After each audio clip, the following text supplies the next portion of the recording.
प्रताप रात्रीचे 11 वाजून गेले तरी घरी आला नव्हता. शुभ्रा त्याला सतत कॉल करत होती.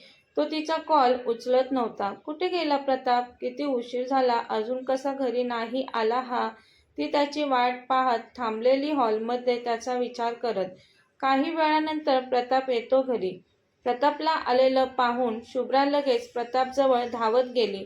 प्रताप, किती उशीर? केव्हापासून वाट पाहते मी तुझी. किती कॉल केले मी तुला. प्रताप शुभ्राला सरळ इग्नोर करून जाऊ लागला. तो पुढे झपाझप पावलं टाकत चाललेला आणि शुभ्रा त्याच्या मागे. प्रताप, काय झालं? तू काहीच बोलत का नाहीस माझ्याशी? ती विचारत होती त्याला. तरी प्रताप काहीच बोलला नाही. तो त्याच्या रूममध्ये आला आता आणि पटकन रूमचा दरवाजा शुभ्राच्या तोंडासमोर आपटला. धडाम असा आवाज झाला. ती म्हणाली, असं काय हा? याला काय झालं आता? ती दारावर थापा मारत प्रताप प्रताप दार उघड म्हणत असते. प्रताप दार उघडत नव्हता म्हणून शुभ्रा मुद्दाम नाटक करत आई ग आऊच बोलते आणि काही न बोलता दरवाजाच्या बाजूला जाऊन उभी राहते. काय झालं हिला? ही का कळवळली आता? का नाही दारावर थाप मारत ही? गेली वाटतं निघून, बोलत प्रताप दार उघडतो. ती नव्हती दिसत तिथे त्याला. तसं तो रूम बाहेर येतो. शुभ्रा प्रतापच्या रूममध्ये शिरते. त्याला कळलं देखील नाही ती केव्हा आत शिरली ते. तो रूममध्ये येतो पाहतो तर ती त्याच्यासाठी ग्लासमध्ये बॉटलमधून पाणी ओतत असते.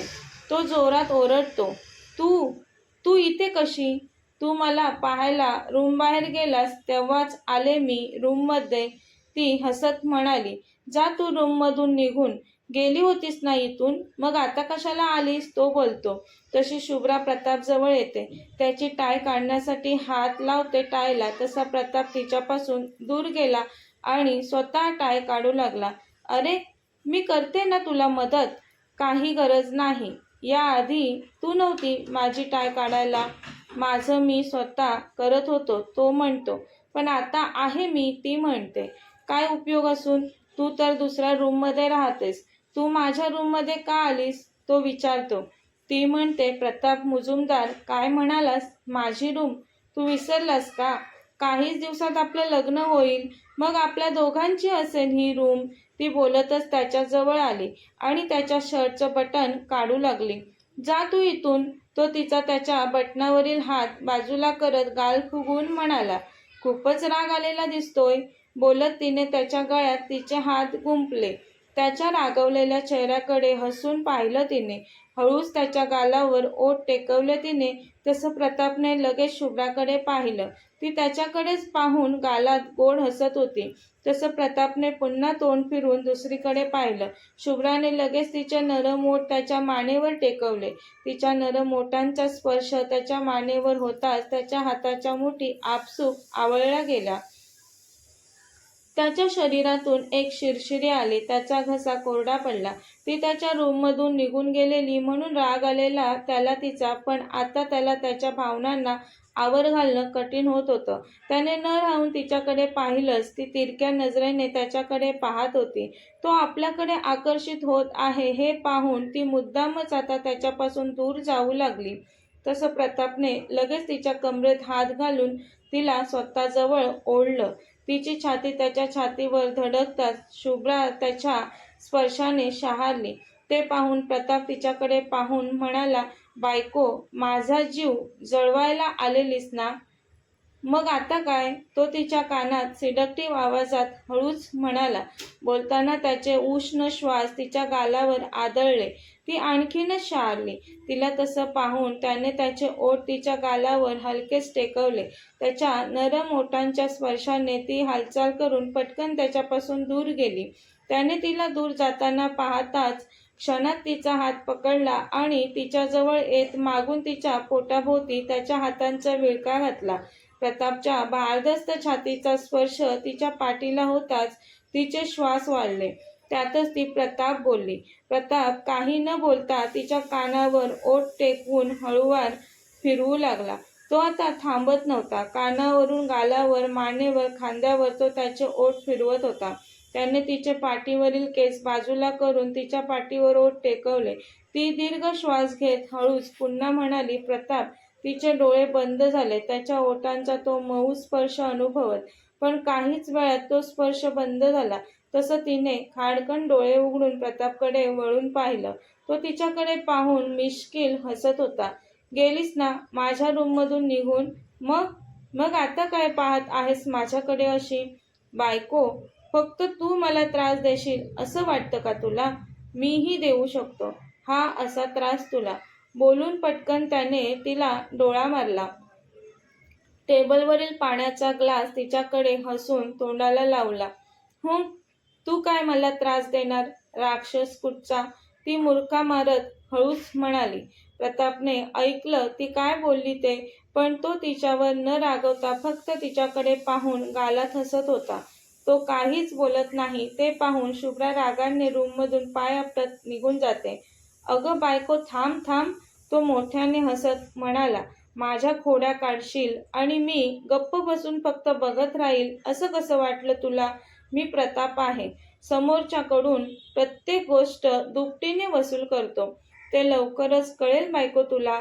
दुसऱ्या दिवशी सकाळी शुभ्रा बाहेर तुळशीला नमस्कार करून गार्डनमध्ये कोवळ्या उन्हात उभी होती.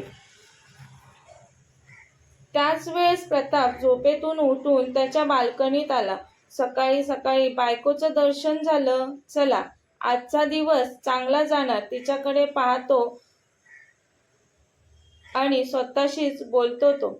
शुभ्रा कोवळं ऊन घेत हळूवार चालत होती.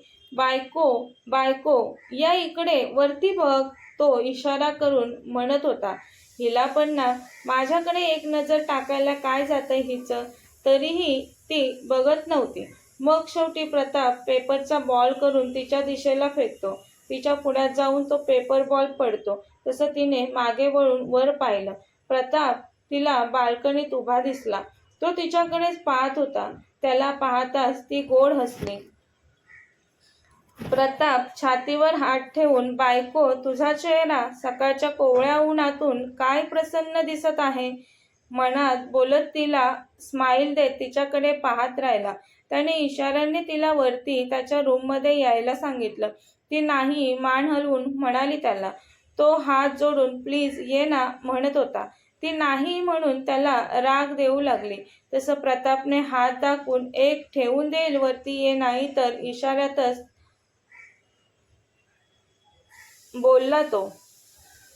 हा म्हणत तिने डोळे मोठे करत कमरेवर दोन्ही हात ठेवून त्याच्याकडे पाहिलं. आता त्याच्याकडे पाठ करून हाताची घडी करून उभी राहिली. तसा त्याने नेम धरून तिच्या पाठीवर पेपरचा दुसरा बॉल फेकून मारला. तिने रागात वळून त्याच्याकडे पाहिलं. त्याने पुन्हा तिच्यासमोर हात जोडून प्लीज ये ना म्हणून तिला रिक्वेस्ट केली. शुभ्राने उहू म्हणत नाही मध्ये मान हलवली. प्रताप हात दाखवत म्हणाला, थांब तिथेच, येतो मी खाली. कशाला? तिने भिवया उंचावून डोळे मोठे करून इशाऱ्याने विचारलं. तो दोन बोटे तिला दाखवून त्याच्या ओठांवर ठेवत म्हणाला, तुझ्याकडून किस हवी आहे मला. शी, चावट कुठचा. ती आजूबाजूला कोणी पाहत आहे का ते बघत म्हणाली आणि तिथून पळतच घरात निघून गेली. वेडी कुठची म्हणत हसतच तिच्याकडेच पाहत होता प्रताप. काही वेळाने तो फ्रेश होऊन खाली आला. सर्व डायनिंग टेबलवर नाश्त्यासाठी एकत्र जमलेले. काकी, मला पटकन नाश्ता वाढ, मला लवकर निघायचं आहे, प्रताप घाईघाईत म्हणाला. याला काय एवढी घाई आहे? थोड्या वेळापूर्वी तर टाइमपास करत होता माझ्यासोबत हा. त्याचं बोलणं ऐकून किचनमध्ये उभी असलेली शुभ्रा स्वतःशीच पुटपुटली. मालती काकी, हो वाढते तुला नाश्ता, प्रतापला म्हणाली. प्रतापची नजर शुभ्राला पाहत होती.